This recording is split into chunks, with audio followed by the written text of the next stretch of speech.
respect, it does not go to the mayor or the city council for any further action. If you disagree with our decision, you do have recourse in a court of record. We also hear petitions for variations of land use. In matters of this type, we act as an advisory committee to the mayor and the city council, making a recommendation either for or against it. The final decision on land use is made by the mayor and the city council. Secretary, poll the board, please. Ms. Safford? Here.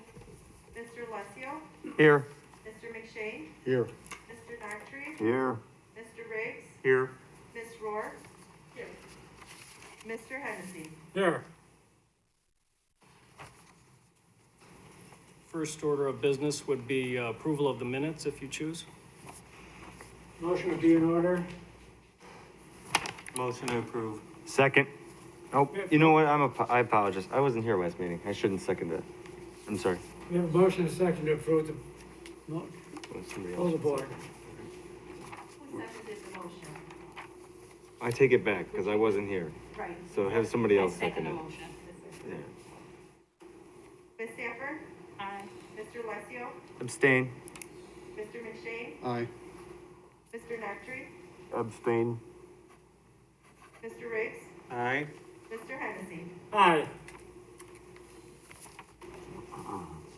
Moving on Special request, Jim? moving on through the agenda, we have next order of business is citizens to be heard on agenda items. Section is for anyone wanting to speak regarding items listed on the agenda. Anyone speaking on an agenda item is entitled to speak for a maximum of 4 minutes. It's not a question and answer period, and staff in the Zoning Board of Appeals does not generally respond to public comments. Please note speakers who engage in conduct injurious to the harmony of the Zoning Board of Appeals shall be called to order by the presiding officer and may forfeit the opportunity to speak. Please be aware that when cases are called, you'll also have another opportunity, but if anybody wanted to speak, they could do so now. Seeing none, we can move on to old business public hearing. We have none under old business. Under new business, first case to be heard is petition 2021-48. The applicant is Silver Cross Hospital. The status of the applicant is owner. The developer of this piece of property is Veterans of America, Illinois, VOA. The location is 1301 Copperfield Avenue. The request is a special use permit. Under purpose, the petitioner requesting a special use permit to allow a multifamily housing complex for supportive long-term addiction recovery for women and their children in a proposed RB restricted business zoning district. As per the applicable zoning code, section 4715B2, sheltered care homes, land in an RB district may be used for sheltered care homes upon the issuance of a special use permit by the City Council. Zoning Board of Appeals will make recommendation to the City Council for this request. Under site-specific information, the site, which was part of the Silver Cross Hospital campus, is approximately 2.11 total acres. The proposed housing areas on the north side of Copperfield Avenue, west of North Hubbard Street. This petition was filed on August 12th, 2021. Surrounding zoning, land use, and character, the properties to the north, east, and west are vacant medical sites and are zoned RB restricted business district. Property to the immediate south contains an office building for multiple Will County governmental uses and is also zoned RB. Under applicable regulations, sections 4715B, sheltered care homes. Under discussion, VOA Illinois has submitted a proposal to develop a multifamily supportive housing complex for women suffering from addictions, especially opioid addiction, and their children on the former Silver Cross Hospital campus. The project, called Hope Manor Village Joliet, will be a 42-unit development consisting of 1 and 2 bedroom units. The operation will be entirely recovery-based, gender-responsive, and trauma-informed to best serve the future residents. Future location is just north to VOA's Hope Manor Joliet, supportive housing for veterans and their families, which opened in 2017. Services will be specifically available on-site at the proposed village campus, but some shared service amenities would also be available from Hope Manor. These would include family park facilities, a business and technology resource center, a learning center for children, adult learning classrooms, and family group programs. VOA of Illinois will serve as the property manager and will also be the service provider for Hope Manor Village, Joliet. Approval of a future plan unit development is required for the multifamily proposal and should be submitted by VOA in 2022. The attached conceptual site plan shows 2 3-story buildings. Building A contains 24 dwelling units and totals 25,650 square feet. Building B contains 18 dwelling units and totals 22,850 square feet. 1-story common space area that includes office and activity rooms are also being shown in Building B. 2 parking areas that include a total of 47 parking spaces and a small playground are also included on the submitted site plan. Building elevations are included that show residential roof lines and exterior material of face brick and hardy cement board siding. The supportive multifamily proposal for women with addictions and their children should not create any negative impacts to the surrounding mixed-use area. Vehicular traffic created by this proposal will be kept to a minimum. The RB zoning that this site currently has is acceptable for this type of use and is compatible with the surrounding area. The future PUD will address the final site plan, building architecture and material, and site landscaping that will be allowed. If the zoning board desires to approve the special use permit, the following conditions would be included: that off-street parking remains in the future, and should the property be declared a public nuisance, it shall be subject to a rehearing and a possible revocation of the special use permit. And that concludes the staff report. Petitioner present. I'll swear you in. You swear the evidence you're about to present is the truth under penalty of law. I do. Your name and address, please. Good afternoon, Rod Tonelli, Rudiger Tonelli and Associates. We're here on behalf of Silver Cross Hospital and VOA Illinois, representing them as their planning and engineering consultant on the site. Very happy to be here before you today to present this project. I think Jim did a terrific job outlining the details in the staff report, so I won't repeat all of those. But just give you some introductory comments. You know, VOA Illinois was the developer, as Jim had read, of the Veterans Housing Project, 4 buildings we did across the street. So this is really a continuation of that campus, although it's going to serve a different mission in these 2 buildings as was outlined. But they've been a tremendous asset to the community and in that location that they built there. If you've had an opportunity, I hope you have at some point to be out there because it's really a beautiful campus. I'm also happy to be here because this is, again, one step further in the continuation of the repurposing of the former Silver Cross Hospital site. And some of you have been around through other parts of that, but other things that we have completed out there is the Veterans Administration Health Facility, Aunt Martha's Health Facility, the Veterans Housing Project that VOA has built, and the County of Will has purchased a building out there as well that they're using for administrative purposes. So again, this is just one more step in providing a use that will repurpose that ground that fits nicely in with the other adjoining uses that are there. We have a couple of other speakers I'd like to introduce today to give some testimony to you. And then we have a number of people from VOA who'll be the developer here to answer any questions, as well as myself on site or engineering issues if you have them. And then Mike Jerebick, who's the project architect, is here as well. But first I'd like to ask to come up Scott Dubois, and Scott is with the Will County State's Attorney's Office, and he would like to make some comments to you about the project.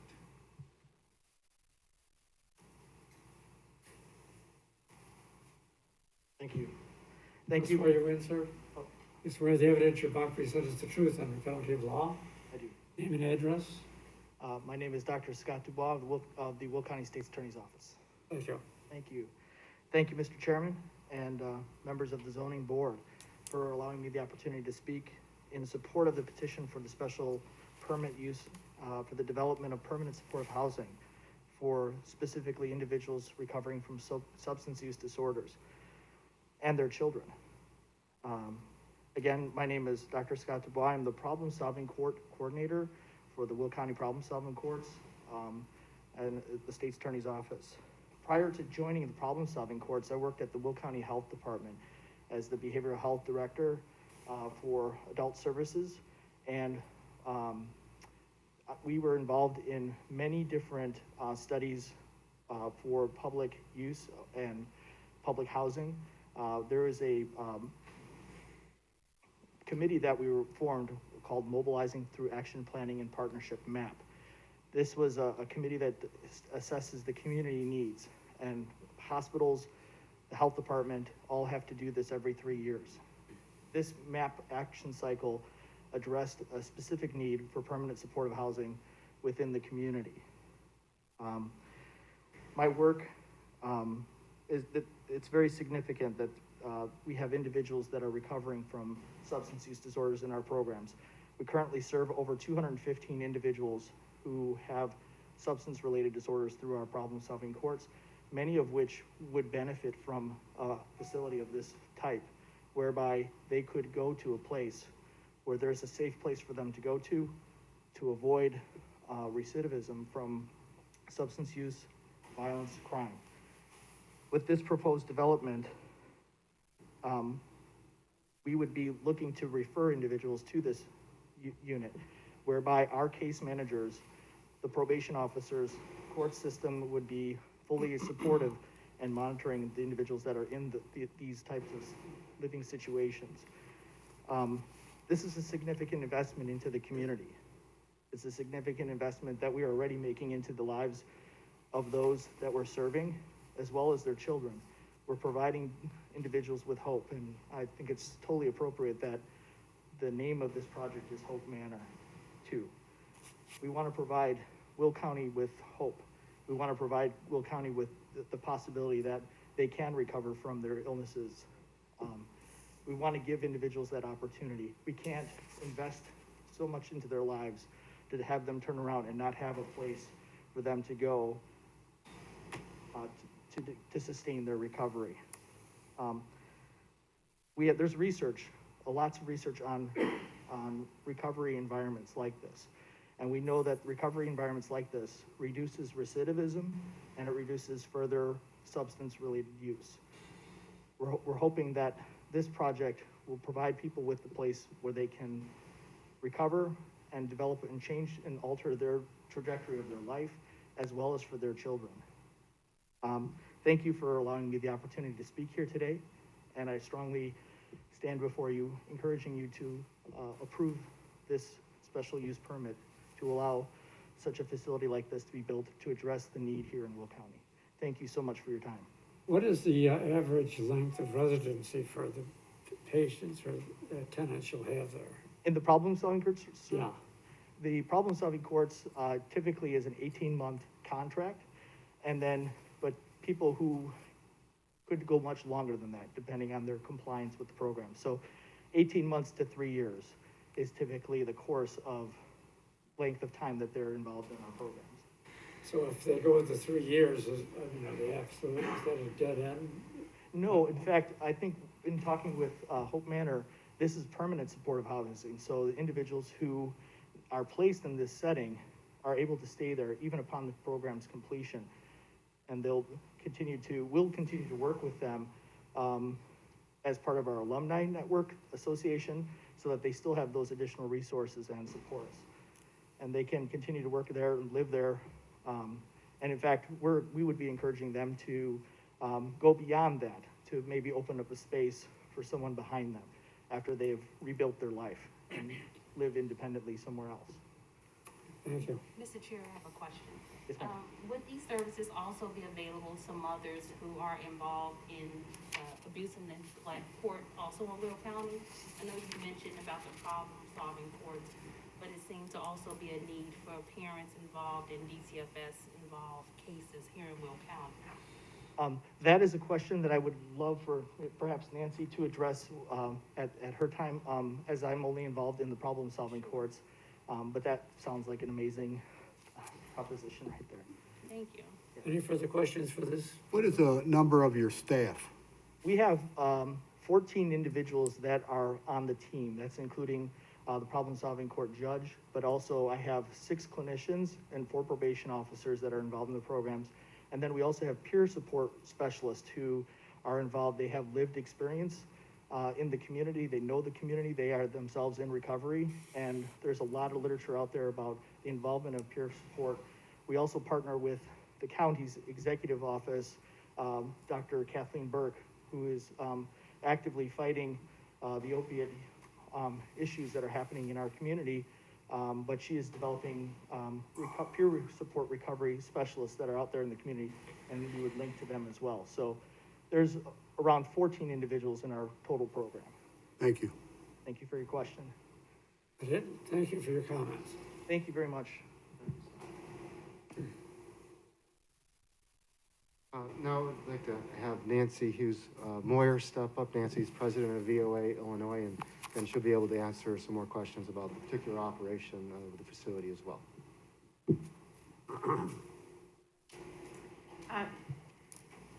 You swear the evidence you're about to present is the truth under penalty of law. Yes, I do. Your name and address, please. Nancy Hughes Moyer, President and CEO, VOA Illinois, 47 West Polk, Chicago, Illinois, 60605. Thank you.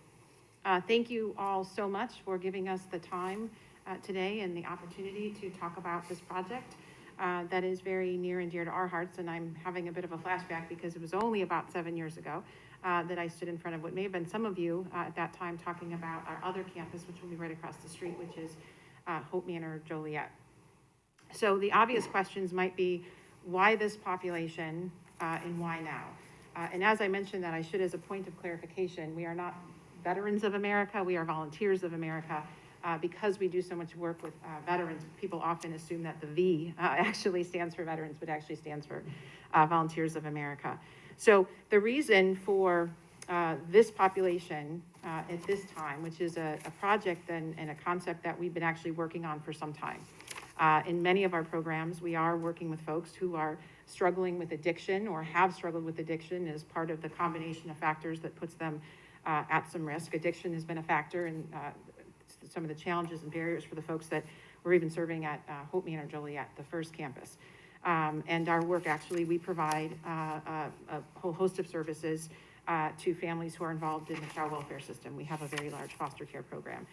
We do residential treatment. So we know the scale and the scope that addiction has on, really, in many cases, destroying people's lives and ruining families and really completely altering the course of people's futures. And so, also our experience and our research showed that women with children who are struggling with addiction have some very unique needs and are at some very unique risks, not only for relapsing, but also women have one of the highest risks for opioid overdoses. And so we really wanted to target that particular group in terms of supportive housing, because while they are at particularly acute risk for overdose, their children are at particularly high risk because that's usually the primary parent for all the collateral damage that comes from the family instability. But also because we know on the positive side, if the absence of housing is one of the most critical factors that will lead to a woman relapsing, then we know one of the most important factors in reducing the risk that she will relapse is the availability and access to high quality, stable, and supportive housing. So while it's never easy to create this, intellectually we know that the solution is actually quite obvious. And so we started working on this project, the concept and the model, some time ago. And because of the success we've had with Hope Manor Village there at the Silver Cross Hospital campus, we approached Silver Cross Hospital about what if we could sort of target that campus and the sort of space surrounding our current campus as the ideal location to try and site this particular project. They were thrilled and very enthusiastic. Obviously, we started talking to the Will County Drug Court because they have the distinction of being one of the best drug courts in the state. And so we were very excited to have a very enthusiastic partnership with them. To your point, it is not exclusive to the drug court, but we know that there are a number of women coming through that court that have some unique risks. But certainly we suspect that some of those women actually are at risk, if not already involved in the child welfare system. But our secondary target group is those that are also involved in the child welfare system. Either that lack of housing is the primary barrier to being reunited with their children, or that is placing them at risk of having their children placed into substitute care through DCFS.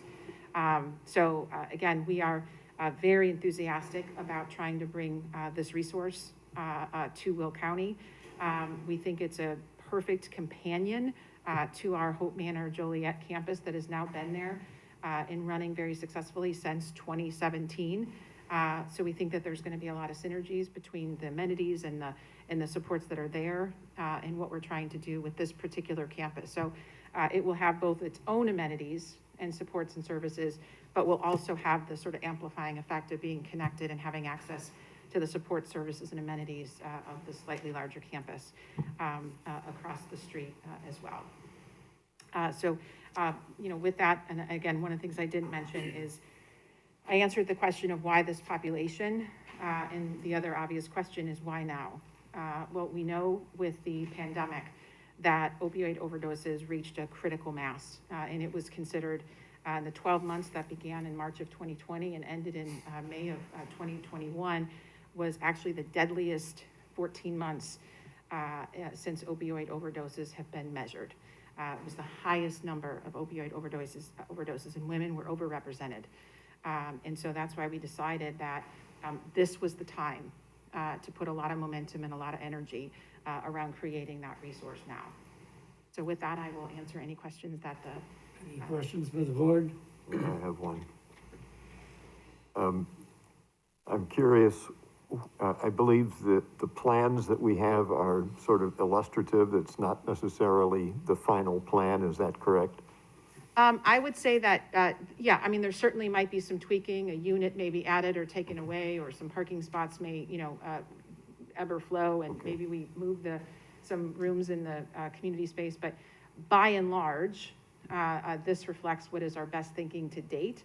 And so we were very intentional around the unit mix and the number of units specifically. Okay. So we wanted to, and again, I stand before you not as a real estate developer, as a social worker. And so this is, for us, housing is about our mission and sort of advancing our mission by knowing that stable housing is one of the most critical resources that people can have to really stabilize their lives.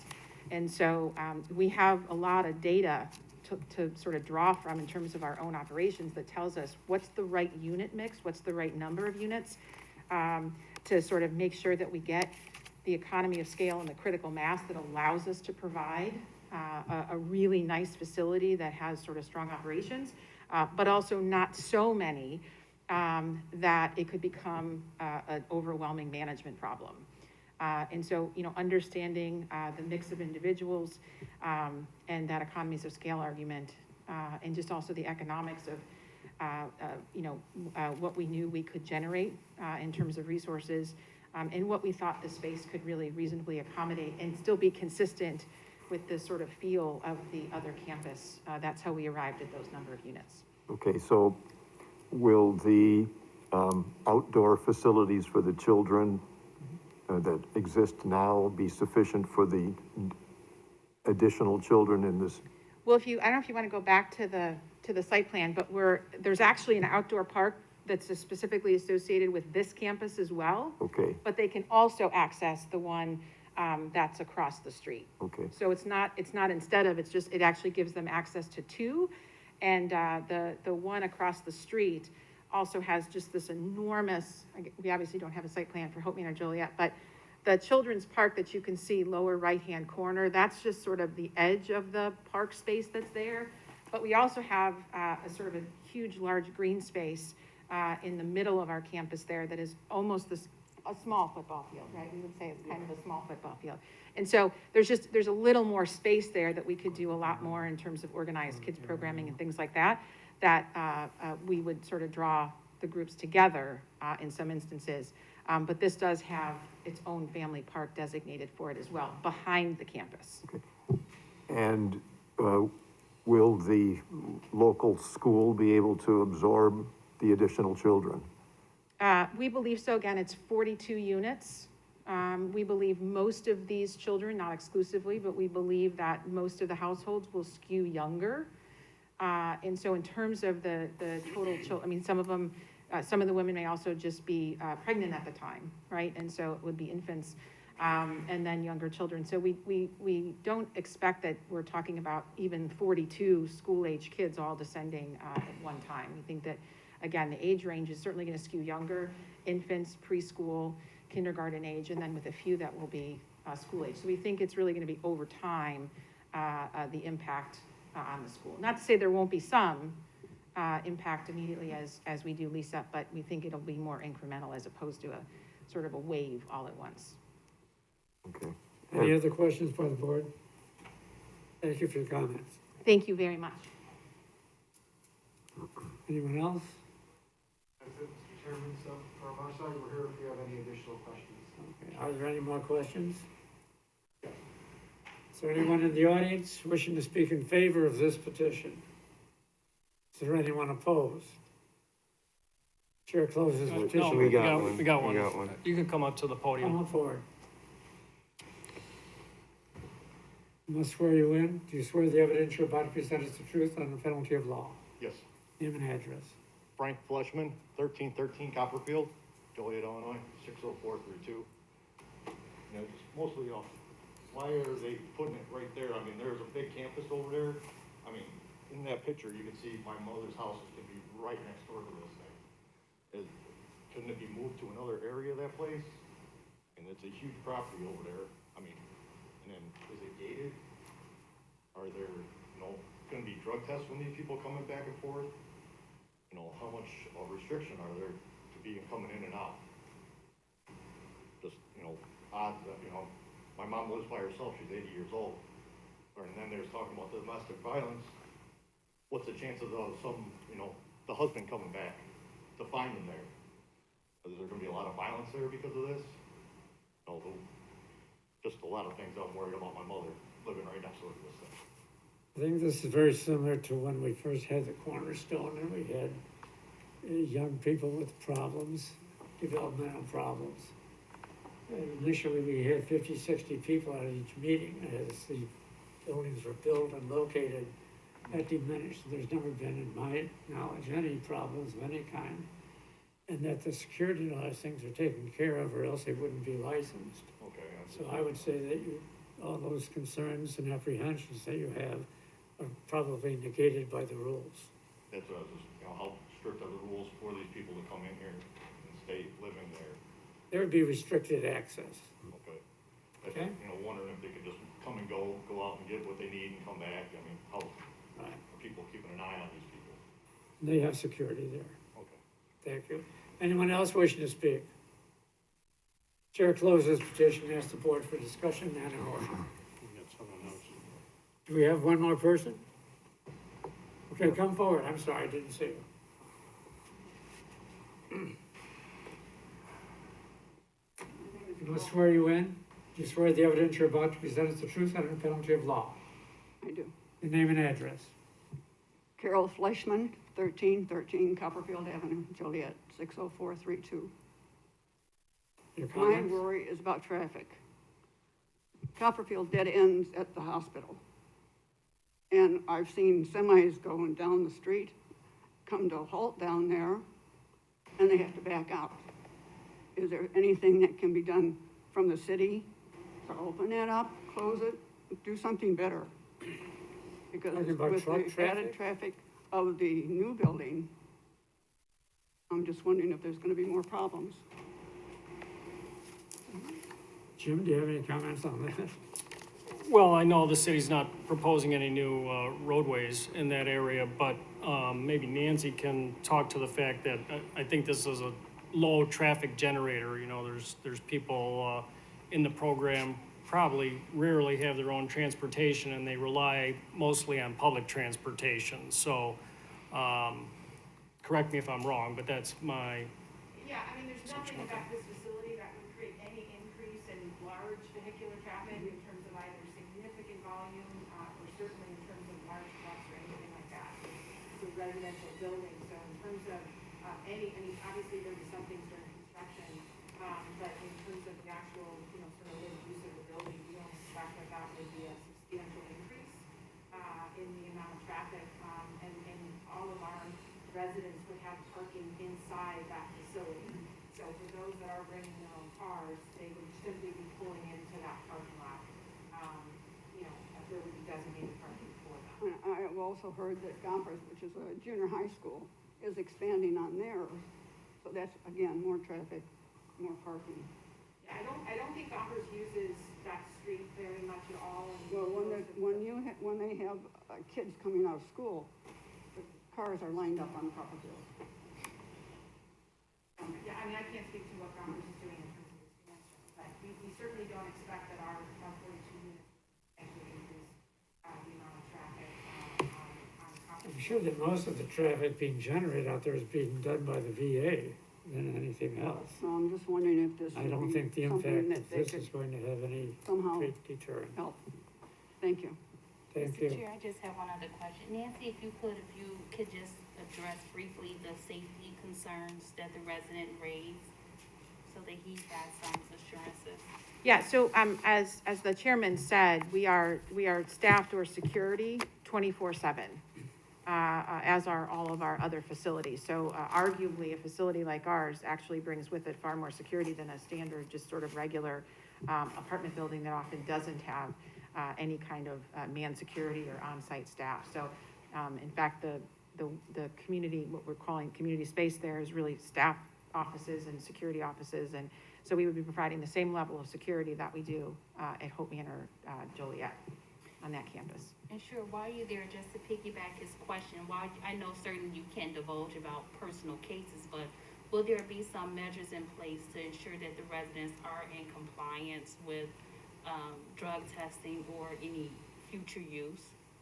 Right, so when people actually come in, they sign a lease, and with this particular type of housing, much of that, the compliance with the lease is contingent upon them following the specific rules of that housing. In addition to that, one of the reasons that we are partnering heavily with the Will County Drug Court is because that also creates another mechanism for accountability. I mean, that's a significant accountability partner in the equation for folks that are living there. And so if they are not cooperating with services through Will County Court, or they are not cooperating with the community rules of the facility, there would be consequences both in terms of their continued ability to stay in the housing, plus the consequences, obviously, in court.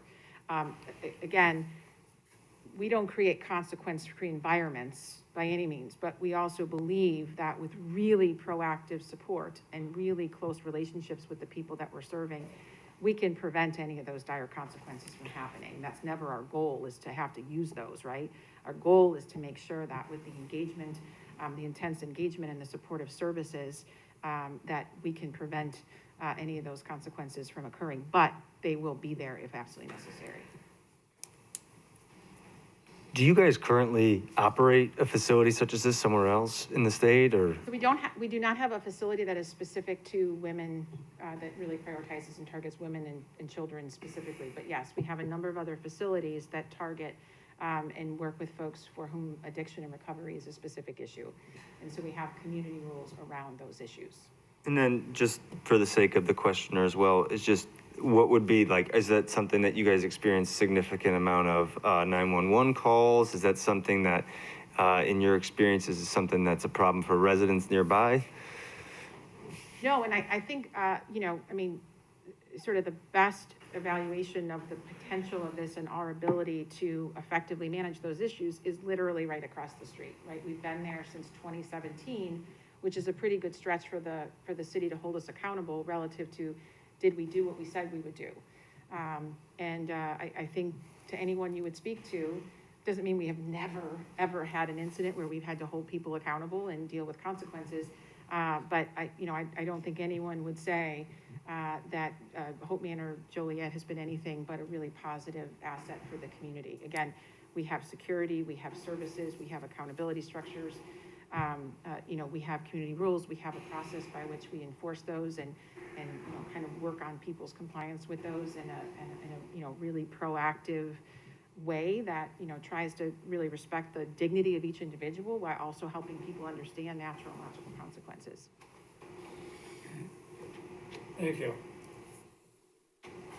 Now, since we've heard from everyone, I believe the chair is going to close the petition and ask for a motion. Motion to approve. Second. We have a motion second to approve the petition. Pull the board, please. Mr. McShane? Aye. Mr. Nactry? Aye. Mr. Riggs? Aye. Ms. Sanford? Aye. Mr. Alessio?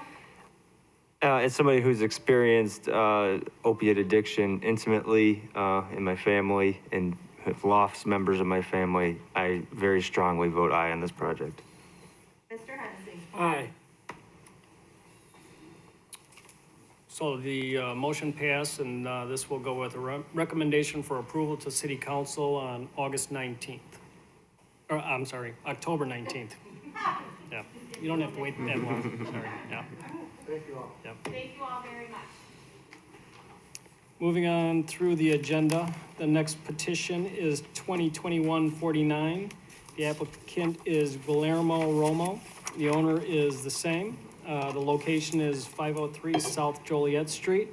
The request is a series of variations. Purpose is, the applicant is requesting a series of variations to allow the construction of a new single-family house located at the southwest corner of South Joliet and Jasper Streets, which is 503 South Joliet Street. The Zoning Board of Appeals makes the final decision for these requests. Requested variations from the Zoning Board of Appeals includes variation to reduce the minimum lot size from 7,500 square feet to 4,950 square feet. Variation to reduce the front yard setback from 30 feet to 20 feet. A variation to reduce the rear yard setback from 25 feet to 19 feet. Under site-specific information, this corner lot is 4,950 square feet in size and is zoned R2 single-family residential. Property meets the minimum lot width requirements of the R2, which is 60 feet with 66 feet of frontage. The lot, like most lots in the neighborhood, is non-conforming to the minimum lot size requirements of the R2 zoning district. A pre-1900 single-family house existed on this lot until the early 2000s when it was demolished. Under surrounding zoning, land use, and character, the surrounding lots and majority of lots in the neighborhood are all zoned R2 single-family residential. The neighborhood consists of 1- and 2-story homes. Under applicable regulations, section 4761 R2 permitted principal uses, 4764 R2 yard and lot requirements, 4717.15 general regulations, 4719.8 findings of fact supporting a variation, and you could refer to the attachment for that.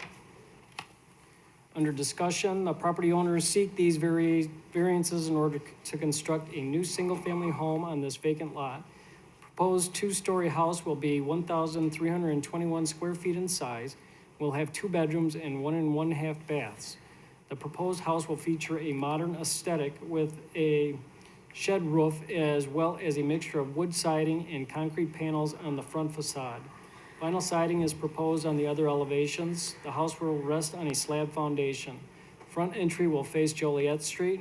A detached 1-car garage and concrete driveway is proposed along the rear property line with access from Jasper Street.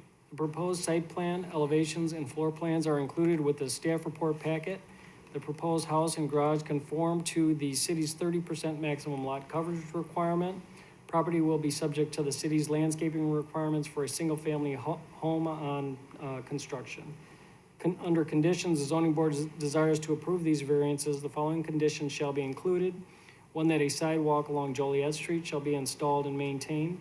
2, that a paved driveway will be installed and maintained, and that the property shall comply with the city's landscape requirements for single-family houses. And this is per section 4715E3 of the zoning ordinance, and that concludes the staff report.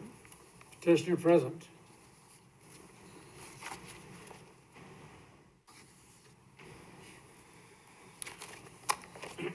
I swear you in. Do you swear the evidence you're about to present is the truth under penalty of law? Yes? And your name and address? Guillermo Romo. Speak, lift the Guillermo mic Romo. up and talk into that. Guillermo Romo, 2602 Frontier Lane, Joliet, Illinois, 60435. Any comments you'd like to make, sir? I'm sorry? Any comments you'd like to make? No. Any questions by the board? Is there anyone in the audience wishing to speak in favor? Come on forward. Sit there. I swear the evidence you're about to present is the truth under penalty of law. Yes, I do. Your name and address.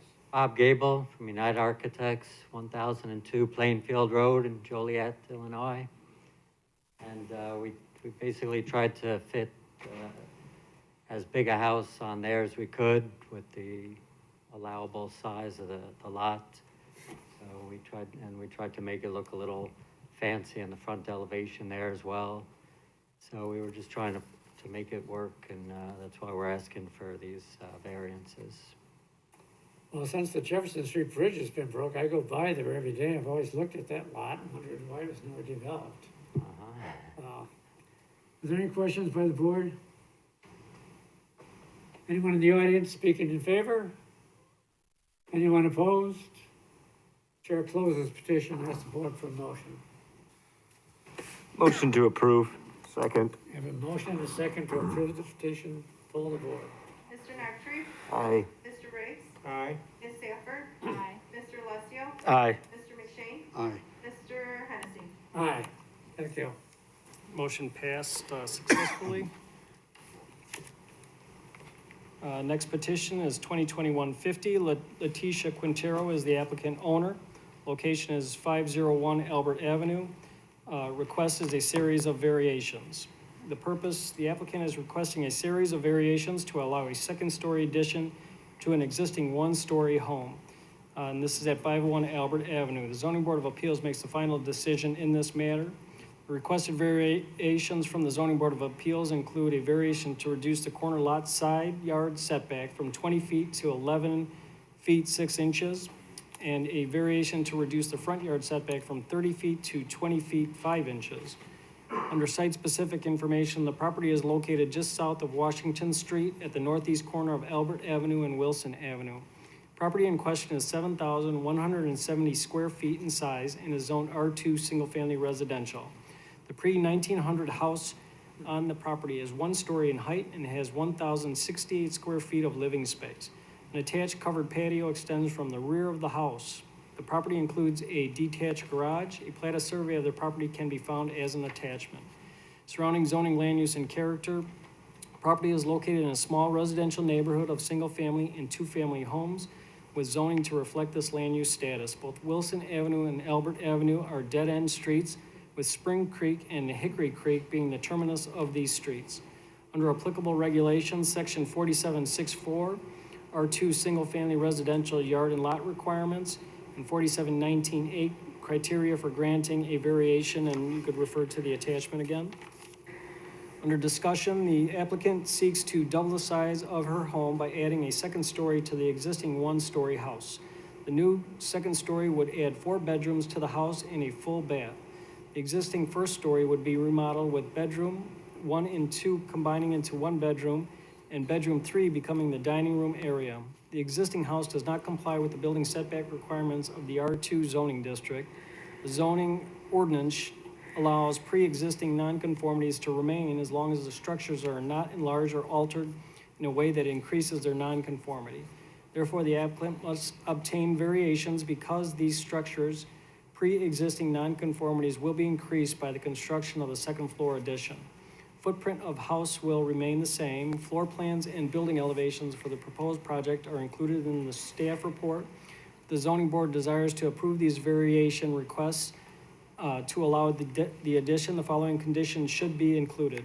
1, that the covered rear patios be removed prior to the issuance of the certificate of completion in order for the property to comply with the city's 30% maximum lot coverage requirement.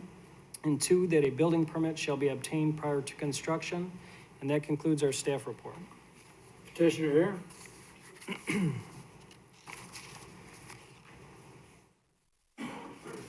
You swear the evidence you're about to present is the truth under penalty of law. I do. Your name and address? Letitia Quintero, 501 Albert Avenue, Joliet, Illinois, 60433. Okay, any comments you'd like to make? I don't have any comments, no. Any questions by the board? Is there anyone in the audience wishing to speak in favor? You're a busy guy. You've been sworn in, go ahead. Yeah, Bob Gable again from United Architects, and we're just dealing with the existing conditions and basically adding more bedrooms on the second floor. So the setbacks are what they are there. That's what we're trying to work with, but we're going up instead of out or anything. So what are you giving team price here or what? Okay, any questions by the board? Anyone wishing to speak in favor? Is there anyone opposed? Chair closes the petition. Ask the board for a motion. Motion to approve with the 2 included conditions listed in the staff report. Second. Second. We have a motion second to approve the petition. Poll the board. Mr. Riggs? Aye. Ms. Sanford? Aye. Mr. Alessio? Aye. Mr. McShane? Aye. Mr. Dockery? Aye. Mr. Hennessy? Aye. Thank you. Petition was approved. Moving on, the next petition number is 2021-51. The applicant is Charlene Jackson. The owner is Castle Commercial Holdings. Location is 2 North 129th Infantry Drive, Suite 150. Request is a special use permit for a youth tutoring center. The applicant is requesting a special use permit to allow a youth tutoring center located at 2 North 129th Infantry Drive, Suite 150. The Zoning Board of Appeals is the final decision-making body for this special use permit request. Under site-specific information, subject property is a corner lot with Jefferson Street to the south, 129th Infantry Drive to the west, and Fairlane Drive to the east. Property is zoned B1 Neighborhood Business. Building is owned by Castle Law, and the law firm occupies the majority of the space. Tutoring center intends to lease a 2,500 square foot office suite. Main entrance to this suite faces Fairlane Drive. Parking for this suite is available in the asphalt lot to the north of the building. The parking lot has 32 parking spaces. A sidewalk from the entrance of the tutoring center leads to the rear parking lot. On-street parking is not allowed on Fairlane Drive at this location due to the right-in, right-out configuration of the intersection of Fairlane Drive and Jefferson Street. Under surrounding zoning, land use, and character, to the north is B1 Neighborhood Business and its office. To the south is B3 General Business Gas Station. To the east is B3 General Business Multi-Tenant Commercial. To the west is B1 Neighborhood Business, and that's a bank. Under applicable regulations, section 47.5.2A3, special uses, and 47.5.2C, criteria for issuance of a special use permit, and you could refer to attachments. Under discussion, the City of Joliet zoning ordinance considers tutoring centers as a special use in the B1 Neighborhood Business District. Therefore, the petitioner requests approval of a special use permit to allow her to lease 2,500 square feet of the office building at 2 North 129th Infantry Drive for this use. The tutoring center would accept pre-K through high school aged children. The hours of operation would be Monday through Friday from 8 to 6 p.m. Children would stay for a 3-hour session. There are 8 classrooms which would accommodate 4 children per room. Petitioner estimates that the tutoring center would serve approximately 40 to 50 people a day. Petitioner has indicated that the tutoring center will employ 3 to 5 qualified teachers and assistants. Children under the age of 13 will be required to be escorted into and picked up from the building by their parent or guardian. Parking as well as pickup and drop-off for the tutoring center will take place from the rear parking lot, and the use of Fairlane Drive for this purpose shall be prohibited as a recommended condition of approval. A proposed floor plan can be found as an attachment. Under conditions, if the zoning board desires to recommend approval of the special use permit, the following conditions would be included. Parking up to pick up and drop off of people as well as on-street parking shall be prohibited on Fairlane Drive, that the special use granted shall herein terminate and lapse unless a building permit or certificate of occupancy is obtained no later than 180 days of the effective date of this ordinance, and the erection or alteration of a building is started or the use is commenced within such period. 3, failure to comply with any of the above conditions could result in a rehearing and a possible revocation of the special use permit. 4, should the property be declared a public nuisance, it shall be subject to a rehearing and a possible revocation of the special use permit.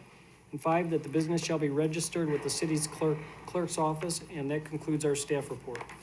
Petitioner here?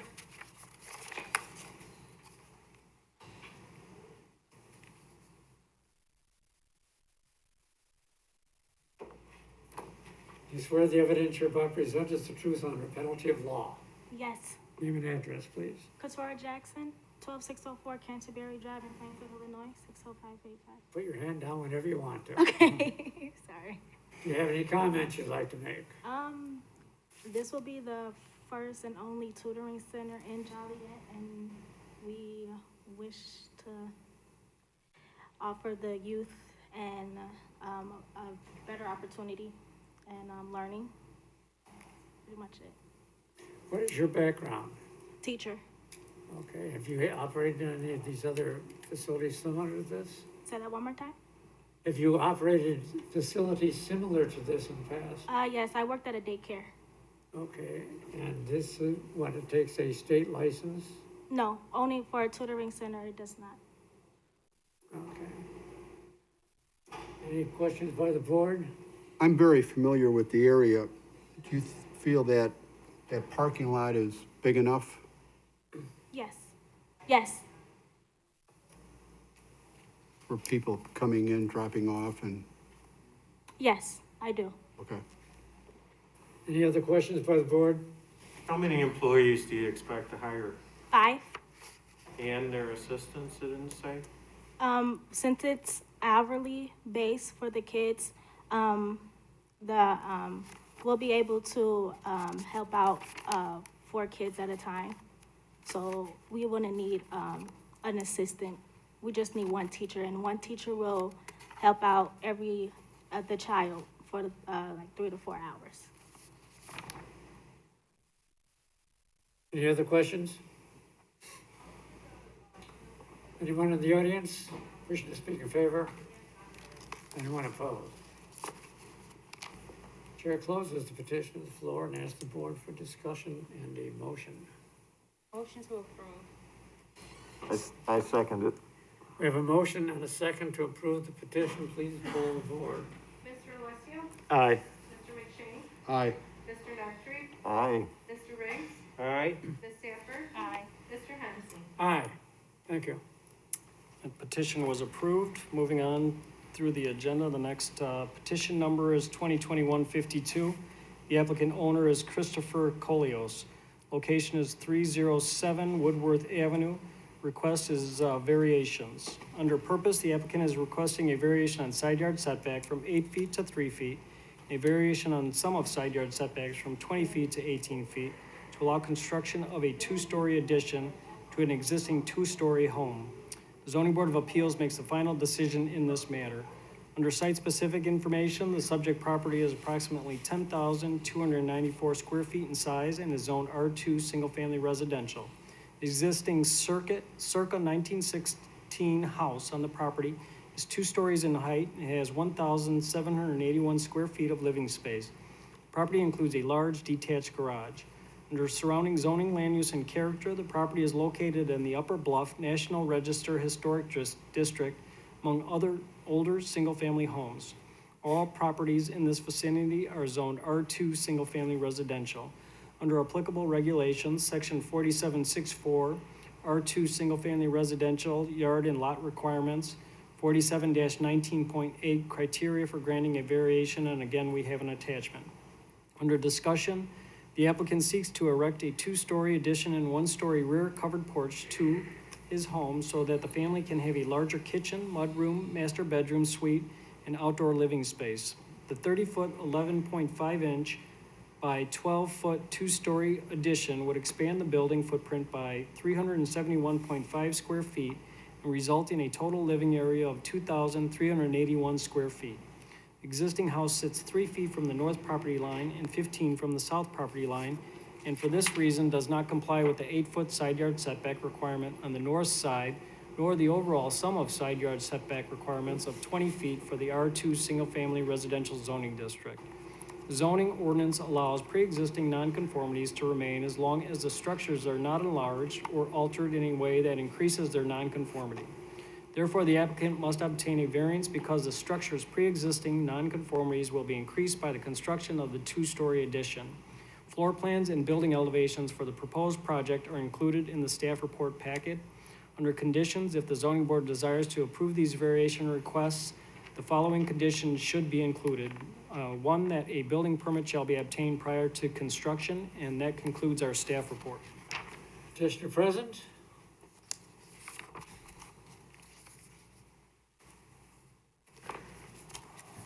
You swear the evidence you're about to present is the truth under penalty of law. I do. Name and address.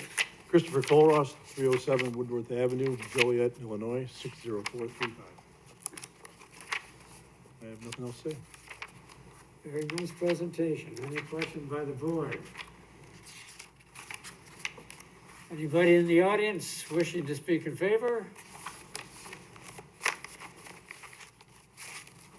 You swear the evidence you're about to present is the truth under penalty of law, sir. I do. Thank you. Name and address. Barry McHugh, I'm here representing Kappa, the cathedral area. This is in the cathedral area, and I just wanted to say we have no problems with it. It's consistent with the neighborhood, and we hope you approve it. Well, thank you, sir. Anyone else wishing to speak in favor? I wasn't wrong about Tim Price. Yeah, You Bob could Gable retire again after from this United one. Architects. Yeah, 3 in a row here. Yeah, again, the setbacks, we weren't aware of that when we first put together the plans, but he wants to keep the consistency of the look of the house as well, with the brick and then the stucco and the kind of the accents and the overhangs. So that's why we're keeping it with that.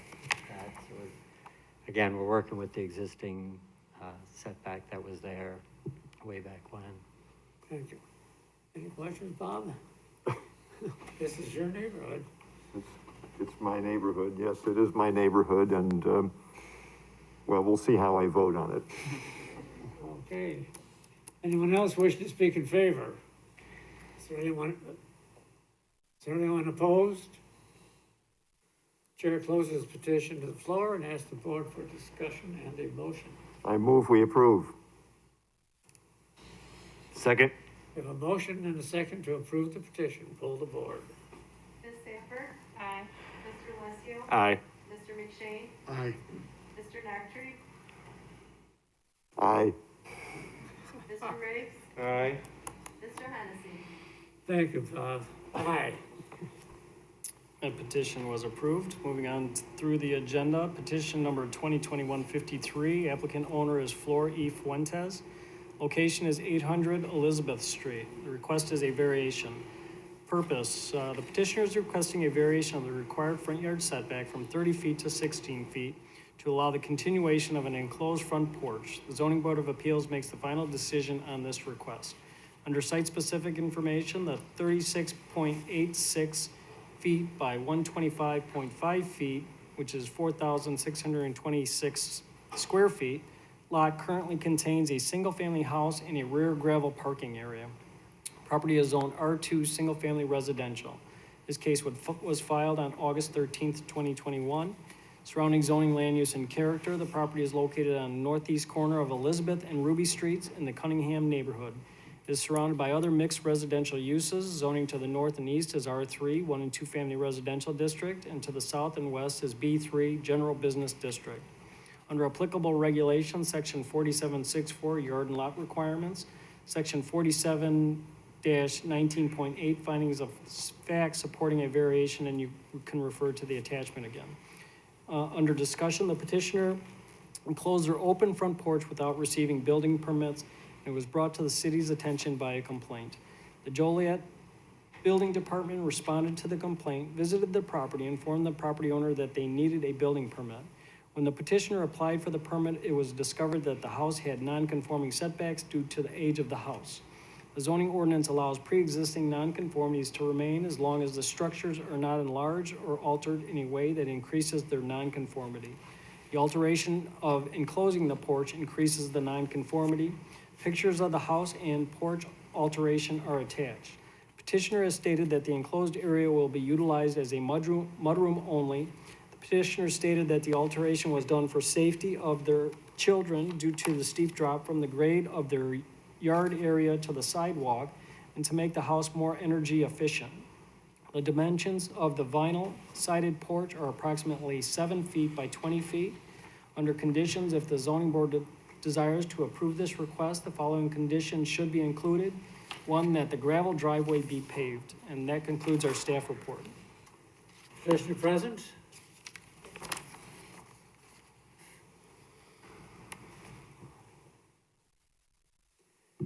you swear the evidence you're about to present is the truth under penalty of law? Yes, I do. Name and address. My name is Flor Fuentes, and 800 Elizabeth Street, Joliet, Illinois, 60435. Any comments you'd like to make? Yes, good afternoon at the first, and then I want just to let you know, we want to close the porch because we need it, because we are in the hill, so the wind comes too much into the house. So in winter time, I have to close the front door, put plastic inside and tape around it so the wind doesn't come into the house. And so we can use the door for coming into the house. So we are 8 on the family. I have 6 kids. And in the back of the yard, we put the cars in summer, but before we don't have any asphalt or anything. So in summer, we slide with the cars, so we cannot park it in the back. So we have to park in front and then walking around the house to be able to go into the house. But then if you see this wall, the retainer wall, it's falling down. And then I asked to the city if it's for me to fix it or for them, and the city decides it's under the city. But they say right now they don't have money to fix it. So if you see the fence and it's falling down, so if we walk through there because it's like going this side, and it's dangerous to walk around there. So that's why we decide to close the porch. So using it just to coming in to put, the shoes over there, but it's like a safety, so we can able to use the front door to coming into the house. And then it's for security reasons too, because I bought the house like 3 years ago, and the last people living there is still using the same address for mail. So the guy is still coming to the house and asking for his mail, and I try to do everything. I talk with the police because he has the police is looking for him. And one time the police come to arrest him, and I told them I bought the house 2 years ago, and he still has the same address because he says he doesn't have any other address.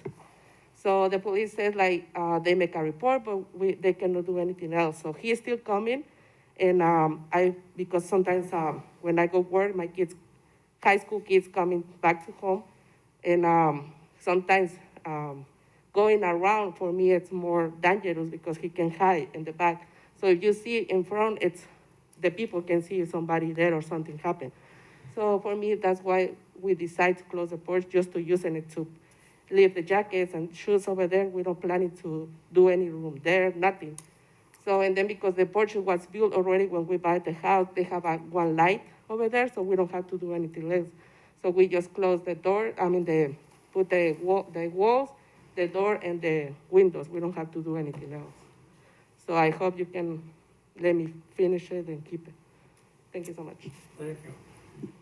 Any comments by the board? Does anyone in the audience wish to speak in favor of this petition? Is there anyone opposed?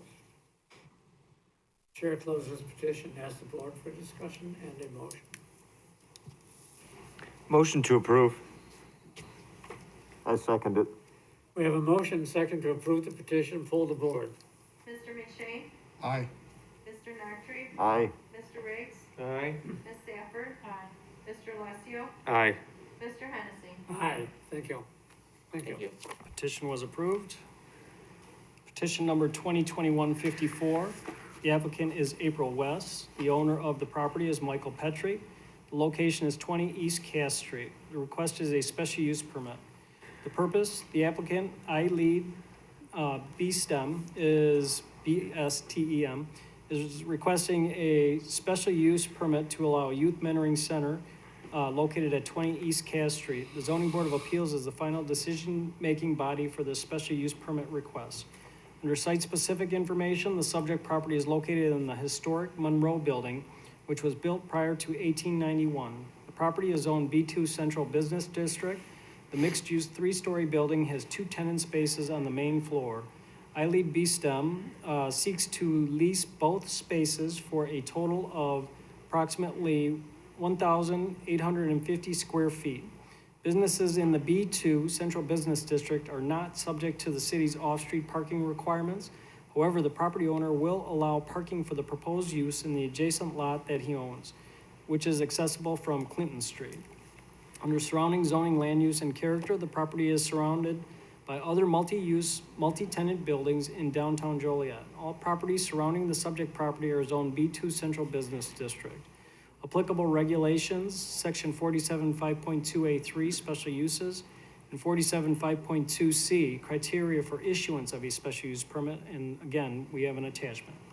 Under discussion, the applicant, iLead BSTEM, currently operates a before and after school youth leadership and guidance program at 20 East Cass Street for youth between the ages of 12 and 15 years old that focuses on business, science, technology, engineering, and mathematics, and that stands for BSTEM.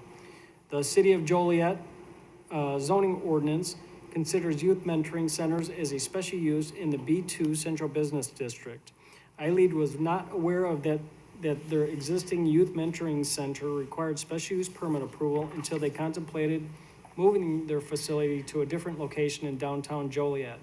iLead requests approval of a special use permit to allow the organization to continue operating within the multi-use building at 20 East Cass Street, as well as expand into the adjacent unit with the same building. iLead submitted a proposed floor plan for their current unit, and this can be found as an attachment. City requested but was not provided with a floor plan for the adjacent main floor unit at the time of the writing of the staff report. I think we have it now, and it's attached to the PowerPoint. iLead currently works with 15 youth, but they would like to double or triple their capacity with the proposed expansion into the adjacent unit. Program employs 4 people. The program will be open 8 p.m. to 5 p.m. Attendees currently enter the facility through the rear door that is adjacent to the parking lot. Under conditions, if the zoning board desires to recommend approval of the special use permit, the following conditions would be included. 1, that the 2 main floor units comply with all building code requirements for the proposed use. 2, that the special use granted shall herein terminate and lapse unless building permits are secured and commenced in the 180 days period.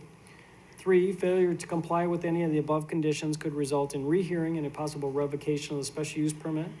4, should the property be declared a public nuisance, it should be subject to a rehearing and a possible revocation of the special use permit. And 5, that the business shall be registered with the city clerk's office, and that concludes our staff report. Petitioner present.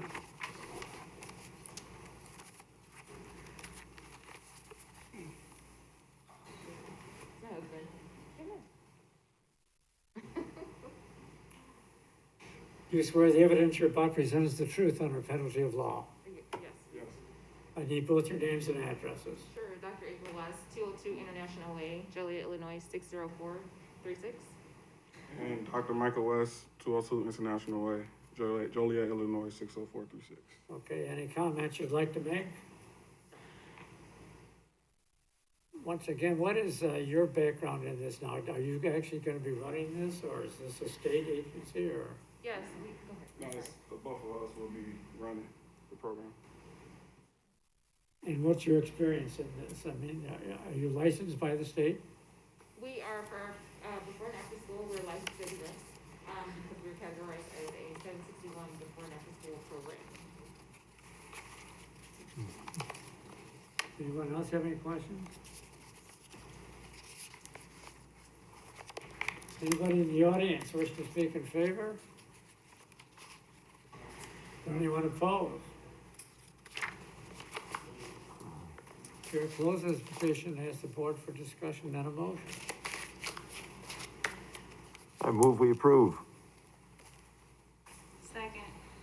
We have a motion and a second to approve the petition. Poll the board, please.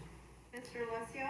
Aye. Mr. McShane? Aye. Mr. Noctry? Aye. Mr. Riggs? Aye. Ms. Sanford? Aye. Mr. Hennessy? Aye. Thank you. That petition was approved. Petition number 2021-55, the applicant is Timber Hill Group. The owner is Reclamation Development Corporation, that's PT Farrow Construction Company. Location is Mound Road and Hollywood Road. The request, special use permit under purpose. The applicant is requesting a special use permit to allow development of a truck and travel fueling center. And this is again located at Mound Road and Hollywood Road. The City Council makes the final decision on the special use permit request upon the recommendation of the Zoning Board of Appeals. Under site-specific information, the 18.57 acre subject property is zoned I-1 Light Industrial District. PT Farrow owns the property and utilized it for many years to store clean fill. PT Farrow is currently leasing the property to ComEd for a laydown yard. Surrounding zoning, land use, and character: to the north, vacant land and truck terminal, which is B3. To the south is CSX railroad line, unincorporated Will County. To the west, to the east is warehouse, I-2. And to the west is industrial storage yard, and that's I-1 light industrial. Applicable regulations: section 4713.2A(n), special uses, B3 zoning district. 47.5.2C, criteria for issuance of a special use permit.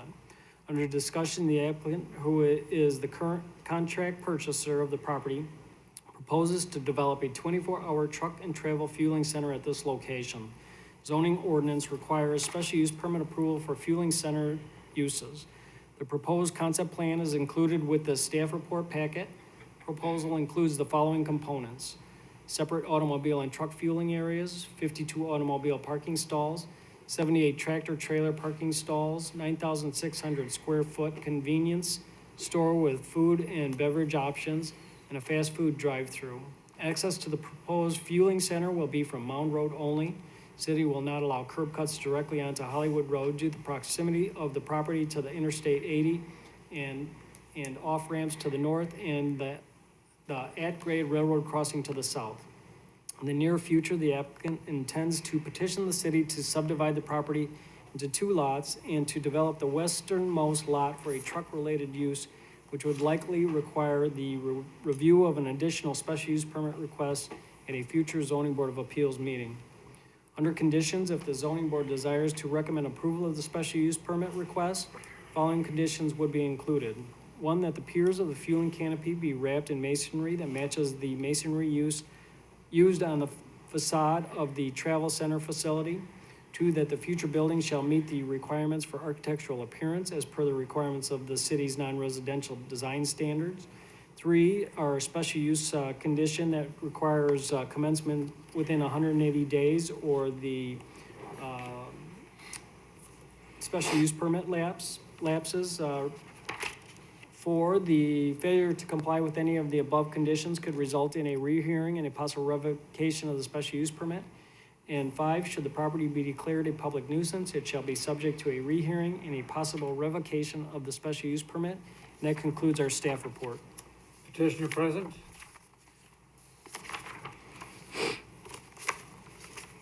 You swear the evidence you're about to present is the truth on the penalty of law. Yes, sir. Name and address. Ryan Battistoni, Timber Hill Group, 8770 West Bryn Mawr, Chicago, Illinois, 60631. Thank you.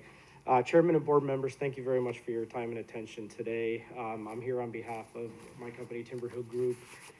We specialize in the development of industrial service facilities around the nation. We're a Chicago-based company, really kind of focusing on sites that help feed our national logistic network, primarily through trucking. We became interested in this project as a result of the toll bridge extension that is allowing local and regional truck traffic to access the 2 intermodals south of the river. Obviously, there are some choke points in terms of access, and this project, the toll bridge I'm speaking to, will go a long way to relieving some of that and hopefully pulling truck traffic out of more congested areas. As a result of that increased traffic coming up Hobart Road, we feel that it is important to provide the drivers as well as companies diesel fuel options that will limit them from having to go into more residential areas. Right now, the only options for anybody coming across the toll bridge are 3 miles to the east and 4 miles to the west on Route 6. And we feel that having diesel fuel and amenity services for the trucking community this close to I-80 will not increase any truck traffic, but rather service the truck traffic that will already be utilizing that access point. On this project, we are bringing in strategic partners with us who have owned and developed over 170 truck stops around the nation, primarily branded under the Circle K and TSA brands. And having reviewed this site, we do have the listing broker with us today. This site has gone through many iterations over the years. Being that it is located, or it is currently primarily clean fill, there are some geotechnical issues with the site that have led to many projects stalling out. We've come into this with our eyes wide open, feel we have the construction team and the know-how to best facilitate the highest and best use, build this facility to be safe, clean, and provide a complementary service to the local area. And with that, I'll allow Jeff to kind of expand upon that. As far as the evidence you're about to present is the truth on the penalty of law. Yes. Name and address. Jeff Provenza, 2052 West Warren Boulevard, Chicago, Illinois, 60612. As Ryan had mentioned, I've been publicly marketing the property for sale for the last 2.5+ years. Out of all the plans and all the developers that looked at the site, this is by far the highest and best use that I've seen. As Ryan had mentioned, there's geotechnical issues, there's a few environmental issues, access due to the traffic counts in the close proximity to the full interchange. It's been a very challenging site for a lot of different groups that have looked at it. I think the sales tax generated from the C-store component of the truck stop and the other complementary uses of the truck traffic that's already in the immediate area already. I think this is a great project for Joliet and for the partners of the development team. Okay. Any questions or comments by the board? Do you guys have any plans to improve that Mound Road intersection at all? Is that I part of the believe, deal? so the Mound Road intersection is already slated for redevelopment by a joint venture between the state and the city. Okay. That intersection is going to become lit, as well as the intersection at I-80 is in queue to be redeveloped as well into a diamond interchange. Okay. I'm sorry, I don't mean, is that something that you understand as well? Yes. Okay. Yeah. Because that was my main concern there, was that intersection, and not that you are bringing additional traffic, but whether that intersection would be requisite for the traffic that'd be Sure. incoming, So just from kind of the access standpoint, obviously, we have no interest in trying to facilitate right in, right out access off of Hollywood. And we structured and designed the facility in as strategic of a way as we could so as to push the entrance as far west as possible. That will allow trucks to come in on the west side, utilize the services, and exit so that we don't have any crossing and queuing issues for trucks as they exit onto Mound and then ultimately onto Hollywood. Okay. Any other questions by the board? Anyone in the audience wishing to speak in favor? Anyone opposed? Chair closes the petition. Ask the board for discussion and a motion. Motion to approve. Second. We have a motion and a second to approve the petition. Please pull the board. Ms. Sanford? Aye. Mr. Alessio? Aye. Mr. McShane? Aye. Mr. Nartry? Aye. Mr. Riggs? Aye. Mr. Hennessy? Aye. Thank you, gentlemen. And that will go to city council with a recommendation for approval on October 19th. Moving on through our agenda, under number 7, old new business, not for final action or recommendation, we have none. Under number 8, public comments, this section is for anyone wanting to speak regarding non-agenda items and are allowed a maximum of 4 minutes. It's not a question and answer period, and staff in the Zoning Board of Appeals does not generally respond to public comments. Please note, speakers who engage in conduct injurious to the harmony of the Zoning Board of Appeals shall be called to order by the presiding officer and may forfeit the opportunity to speak. No one's here that would like to do that, so we can move on to adjournment if that's your choice. Motion to adjourn would be in order. Come on, somebody do it. Motion to adjourn. Second. This is anguish for all of you. Second. Okay, we do have a motion and a second to adjourn the meeting. Let's see what happens. Pull the board. Ms. Sanford? Aye. Mr. Alessio? Aye. Mr. McShane? Aye. Mr. Nartry? Aye. Mr. Riggs? Aye. Mr. Hennessy? Well, reluctantly, because I You just love to cherish do this. the compatibility of all my board members and their intelligence, but I will vote aye. And I don't know, are congratulations in order, Mr. Alessio? Did you Yeah. get married? Yeah, she Everything, went through with it, yeah. Went well? Okay. Yeah. Congratulations. Oh, thank you. And right back at you, Jim. Oh, thank Yeah. you. Yeah.